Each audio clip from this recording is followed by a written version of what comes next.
Gabe, you're on EXP. Sorry about that. Hi, Jim. Hi. Yeah. How y'all doing?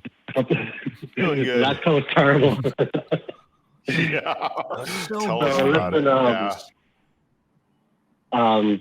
How do you respond to a family member that says Christianity is not a religion, but a relationship with Jesus Christ? It's a potential. How do you have a relationship mother-in-law. with someone who refuses? Yeah, I ask them, how do you have a relationship with somebody that never shows up? You can't prove is real. Okay. I mean, it's literally that simple, right? It gets you right to the point, which is they need to now prove to their claim that they have a relationship with this Jesus Christ person. And then you get to engage in, how do you have a relationship, right? If, Forrest and I have a relationship, we're mostly, on AXP. We've emailed once or twice here or there, I think. We'll both be at the back cruise. But Jim's a phenomenal dancer, and everybody there should ask him to dance.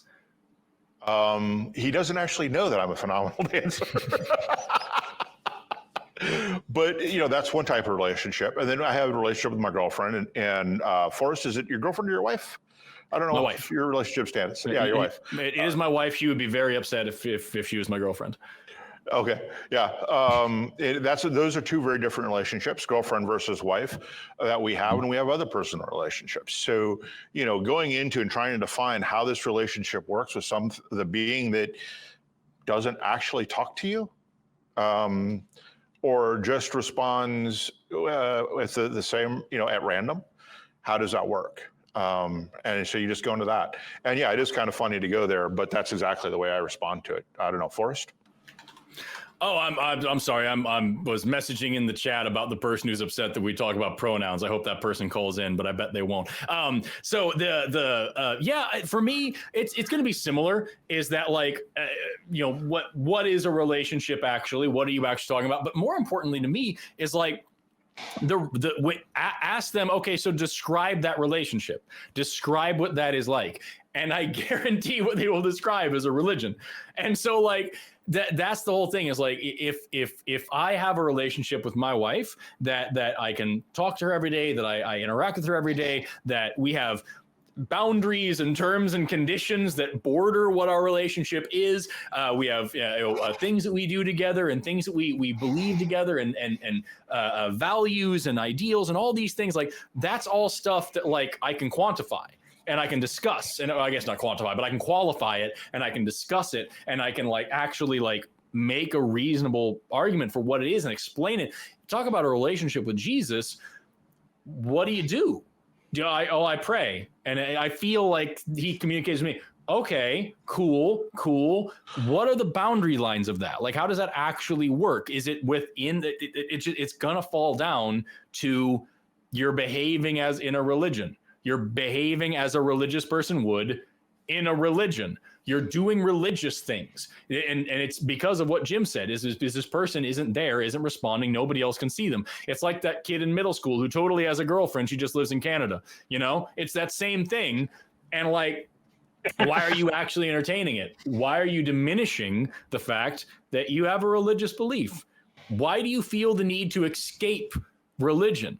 Why do you feel the need to separate your God from your religion? Is it not good enough? Is there some historical context there that you'd like to break down and unbox? Could maybe this distinction between relationship and religion be the first step of your deconstruction and you just don't know it yet? Because it has been for a lot of people.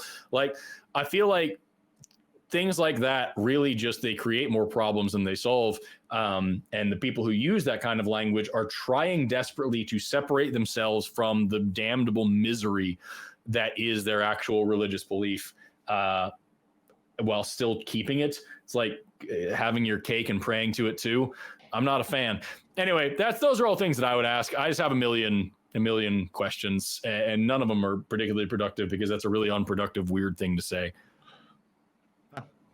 Okay. I mean, it's because I have a potential family member, that is, I guess she's a potential mother-in-law, and they're being giving me a little bit of cheap shots, God's real, because they know I'm atheist, but they're very religious. So I know you have a very similar situation with your wife.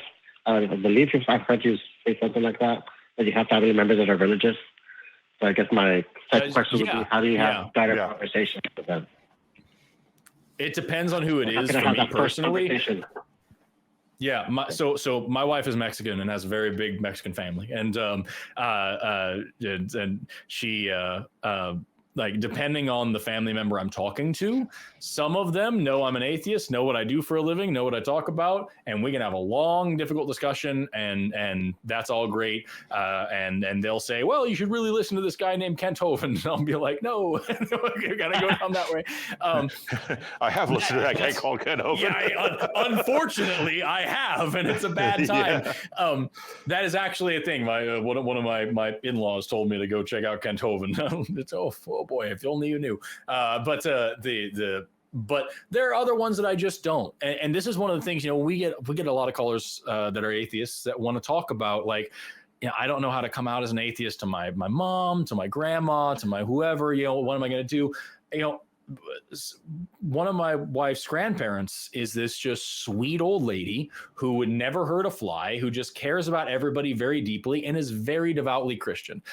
And she doesn't know that I'm an atheist. She assumes that I go to church every day. For all she knows, I live and breathe that Bible. And she's got, more crosses in her house than I have hairs on my head. And she doesn't know because, like, number one, she's never really brought it up. She's never really pressed me on it. And number two, if I were to talk to her about it, best case scenario, I've made an old woman sad. That's the absolute best thing that would happen. Is that she is now going to be worried for my soul. She's going to be very upset. She's going to be worried for Amber. She's going to be, that's all that's going to happen. There's no way we're going to actually sit down and have a serious conversation. She's very old and she's set in her ways and she's not interested. And she lives in a town that's as big as my living room. You know what I mean? So, like, she doesn't care. So that's the whole thing is like, it really depends on who I'm talking to and why I'm talking to them about that and what my goals are in talking to them about that.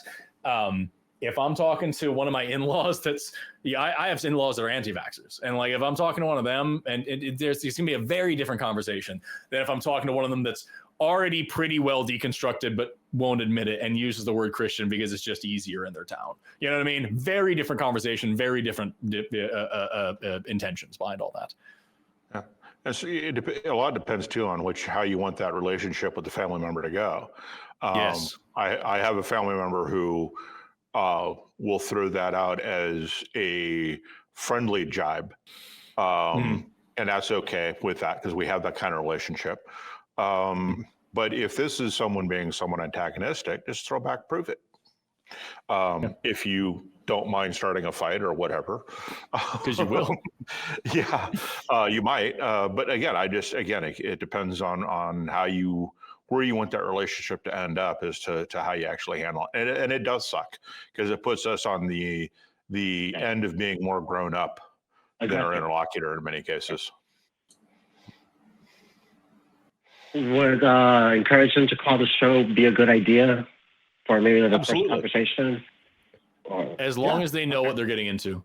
Yeah. As long as they know what they're getting into. Because that's the thing is that, like, they just make sure to let them know that shows like this, not just this show, but like shows like this tend to be pretty antagonistic, and that, we're on a time budget and we're here to get some to help people watch, but also views are important. And that if they call in and say something, they better be respectful because they're probably going to get in an argument. And very likely, if they're a religious person, it's very likely, because of the society that we live in, that they have never heard the kind of arguments that we're going to present to them, and they've never been challenged in the way that we've challenged them. And because especially Christians in this country, they tend to, and not all Christians, but especially like in the kind that we have here and in the way that the culture is, it's offensive to not pay deference. You know what I mean? Not being polite enough is considered offensive. I recently made a post on Instagram and everything like that on Easter, mentioning all the other holidays that it was besides Easter. And I had a lady get mad that I didn't mention Easter, and she called it disrespectful because I didn't say it was Easter. It was disrespectful for me not to participate in the religion. That's not what disrespect means. And I know that's anecdotal, but like that's the common like vibe. So just as long as they know what they're getting into, and you don't just send some sweet old lady here to get screamed at and embarrassed, that would be a shitty thing to do. But if they know what they're getting into and they want to participate and they want to, actually defend what they have to say and hear some real arguments, dope. Yeah, and we're also willing to treat a grandma argument, or be like the third one. That's like the second or the third one. Because this is the first time I'm ever confronting them with that. Yeah. If you up to you, and you want to tell them to call the show, I suppose. Yeah, whatever you think is best, man.